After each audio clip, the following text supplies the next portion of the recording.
how do employees change the culture of top-down decision-making and have business leaders trust their teams to make good decisions? All right. Excellent question, Nick. So, and you hit on the issue of culture, right? So my framing is that culture is nothing but the aggregate behavior of all the people in an organization.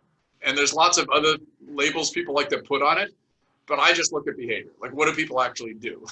And what kinds of behaviors are encouraged and what kinds are discouraged. I don't care what the set of values on the cafeteria wall that your consulting company wrote for you. I care about what people do and the kinds of behaviors that are encouraged and the kinds that are discouraged, right, for behaviors that are negative. And so when it comes to a culture of top-down decision-making, there are anchors in industries, in cultures, that is culture writ large, that is the countries that that a company is in, and then subcultures based on whether a company is a roll-up of a bunch of different companies or divisions have some different functions.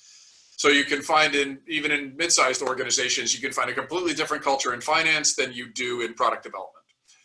But if we're looking at aggregate behavior, then essentially what's happening is that leaders are throughout the entire organization are constantly sending signals about what kind of behaviors are encouraged. And one of the major ones is around decision-making and empowerment. So I'm going to give you two examples.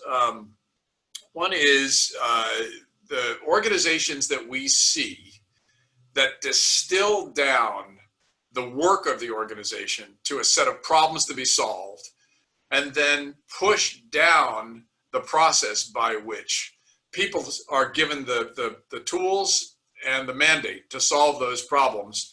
They're often the organizations that are the most nimble. Well, how do you do that? There's a variety of different ways, and depending upon your own belief system, some believe that it is not possible to affect the culture of the organization at the core if it's an organization of any size. So if you read the work of my good friend John Hagel, he says you must innovate at the edge. That's why he runs Deloitte's Center for the Edge, because you can't change the culture in the middle. And so you go to the edge, and what you do is you suck people in that want to solve new problems for the next customer, and then that comes back and eventually infects the organization. Now, Nick Bonchek, who runs a company called Shift, if you go to shift.io, he believes the exact opposite. He thinks you can actually affect cultural change at the core. It's just harder and it takes more time, but what you do is you have a set of processes that encourage leaders to develop essentially problem-centric models. That is to say, here's the deliverables that we want from this department or this division, and then we will back off and we will essentially empower the workers and the managers in those departments and divisions to establish their own process for reaching those goals. And I've got tons of examples of different organizations we worked with where actually both work. It's just changing culture at the core is hard because there are lots of reasons why as humans we keep hiring people that think the same or act the same. And if you don't change that, if you don't change hiring mentality, you don't have more inclusive hiring processes, then the core is very, very difficult to change because you've been rewarding people for doing those behaviors in the past, and now you're saying, no, it changes.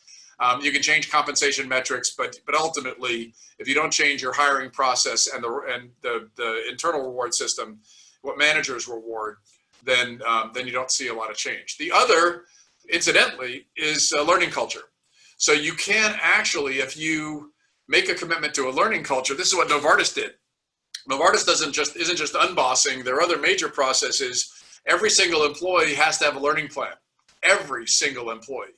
And the discussion with their manager on a regular basis is not just about performance and what they need to be able to hit the goals of their role. It's also what are you learning? And what are you committed to learning, and how are you moving along that path as effectively as possible for yourself?